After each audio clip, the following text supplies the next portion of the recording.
Si aujourd'hui tu aimerais avoir plus de succès dans ta vie et accomplir tes objectifs, le meilleur moyen d'y arriver, c'est de regarder ce que font les personnes à succès et de s'en inspirer. On pourrait penser que les personnes qui réussissent ont tout eu depuis leur naissance et sont simplement chanceuses.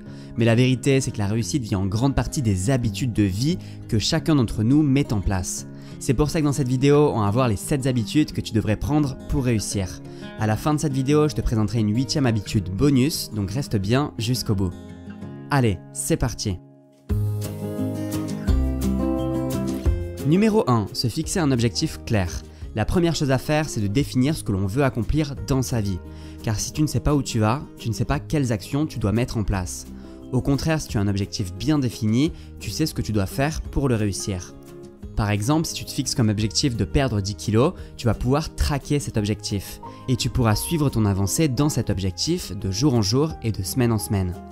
Le fait de t'en rapprocher petit à petit, c'est ça qui va te rendre profondément heureux et te pousser à te dépasser encore plus. Alors que si ton objectif est vague et que tu n'as pas pris le temps de le définir, tu ne pourras jamais l'accomplir. Numéro 2. Arrête de te plaindre. Alors oui, la vie n'est pas évidente. Elle est faite de douleurs, de souffrances et de difficultés.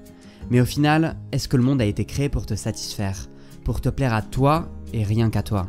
Le fait que ce soit difficile, c'est ce qui te force à avancer. Une bonne solution, c'est de faire preuve de gratitude pour ce que tu vis chaque jour. Si tu trouves que la vie est dure, alors va rendre visite à des personnes malades ou handicapées, te permettra de te rendre compte instantanément à quel point tu es chanceux. Apprécie ce que tu as dès aujourd'hui et cherche le meilleur dans chaque situation.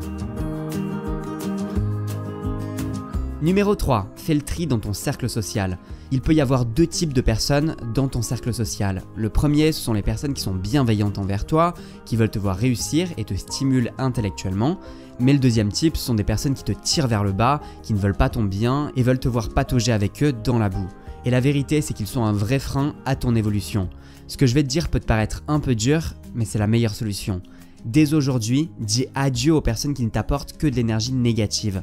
Fais un tri dans ton cercle d'amis et choisis avec précaution les personnes que tu laisses entrer dans ta vie, parce qu'il en va de ta survie. Numéro 4. Éteins la télé et contrôle internet. Attention, qu'on s'entende bien, il peut y avoir à la télé des programmes et des informations intéressantes pour ton évolution, et je t'encourage à te plonger dans ce type de contenu. Mais au final, ça représente quoi ? 5%, voire 10% de ce que les médias fournissent? On a tous un temps d'attention limité dans chacune de nos journées, et il faut choisir dans quoi on l'investit. Le problème de nombreuses plateformes comme YouTube ou Instagram, c'est qu'elles savent comment nous rendre complètement accros. Internet est peut-être l'une des inventions les plus formidables que l'homme n'ait jamais inventées, mais c'est un outil qui doit être utilisé à bon escient. Sérieux, qu'est-ce que ça va changer à ta vie de savoir que un tel a déménagé à Los Angeles et qu'elle a mangé telle chose au petit-déj? Concentre-toi plutôt sur des documentaires inspirants ou autres contenus qu'Internet peut te fournir et qui peuvent te servir pour ta propre vie. Numéro 5. Se coucher tôt. Les gens qui réussissent savent que se coucher tôt est la clé. Pourquoi? Pour 2 raisons. La première, c'est qu'en se couchant tôt, on peut se lever tôt. Et quand on sait que les premières heures de la journée sont les plus productives, on en comprend tout l'intérêt. Notre esprit créatif est en général plus aiguisé avant midi. En plus, en te levant tôt, tu peux profiter du calme du petit matin. Personne n'est encore levé, donc il n'y a pas de téléphone qui sonne, pas de notification, rien. Le calme complet. On peut donc être complètement serein et productif pendant les premières heures de la journée. La deuxième raison, c'est qu'en allant se coucher à une heure fixe chaque jour, on incrémente cette bonne habitude dans notre cerveau. Il devient petit à petit normal de se coucher de bonne heure et on peut pleinement recharger nos batteries.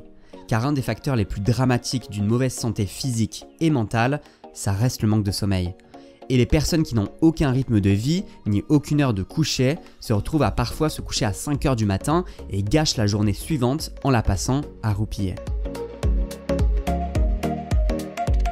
Numéro 6. S'engager à atteindre ton objectif. Tous ceux qui réussissent se distinguent par plusieurs traits de caractère, et l'un d'entre eux est que ces personnes se fixent des objectifs. Est-ce que tu sais qu'un objectif écrit est beaucoup plus atteignable que toute autre chose? Les personnes qui ont du succès écrivent leurs objectifs tous les jours. Oui, tu as bien entendu, absolument tous les jours. Ça peut te sembler fou, voire même inutile. Mais en faisant ces actions chaque jour, ça envoie un message fort à ton cerveau. Ça lui donne les priorités que tu veux accomplir. écrire ton objectif, c'est prendre la peine de faire la première action d'engagement. Car si tu as un objectif dans la tête, mais que tu ne l'écris jamais, tu ne prends pas le risque de penser qu'il est vraiment important à tes yeux. Ensuite, bien évidemment, ces objectifs doivent être suivis d'actions concrètes.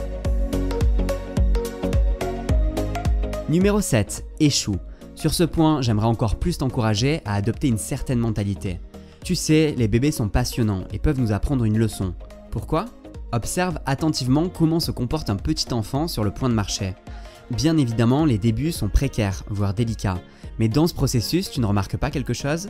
À chaque fois qu'un bébé essaie de marcher et tombe, il se relève et réessaie. Encore et encore. Pourtant, ce ne sont pas les encouragements des parents qui vont le motiver. Et tu sais ce qui le motive ? C'est sa nature même. Il ne renoncera pas tant qu'il ne tiendra pas sur ses deux jambes. Et c'est exactement la même chose pour toi aujourd'hui. Tu vas essayer, échouer et réessayer. Car le vrai échec n'est pas de tomber, mais de ne pas essayer. Comme bonus, numéro 8, développe une compétence. Souvent, j'entends des gens dire « Moi, je n'ai pas de compétences ». Et le pire dans tout ça, c'est que c'est faux. Tout le monde n'est nu, mais personne ne naît démuni. Il y a toujours un moyen, une solution. Mais je comprends que tu n'exploites pas encore pleinement cette compétence. Et tu sais pourquoi ? Parce que c'est quelque chose que tu fais naturellement et sans t'en rendre vraiment compte. Si pendant que tu fais quelque chose, tes proches te disent « Mais comment tu fais ça ?» alors c'est que c'est cette compétence que tu dois sublimer. C'est comme ce pote qu'on a déjà tous eu au lycée qui était ultra fort en maths. Pourtant, toi les maths, ça te donnait d'incroyables maux de tête. Ce dont je te parle, c'est de cette compétence-là. Et il va falloir la trouver, la creuser et l'approfondir. Si tu veux savoir comment arrêter de procrastiner et enfin atteindre tes objectifs, je t'ai préparé un document à télécharger avec une technique bien spéciale à l'intérieur. Cette technique va vraiment t'aider si aujourd'hui tu passes ton temps sur ton téléphone au lieu de vraiment faire les choses qui te sont importantes. Pour la découvrir, tu peux suivre le premier lien en description de cette vidéo ou alors en cliquant sur le lien disponible à l'écran maintenant. Quoi qu'il en soit, je te remercie d'avoir regardé cette vidéo jusqu'au bout et j'espère qu'elle t'aura plu. Si c'est le cas, n'hésite pas à laisser un pouce bleu et surtout, si tu ne veux pas rater les prochaines vidéos, alors abonne-toi. Baby, I'm too fed up with us. I can't take no more screaming, hurting each other's feelings.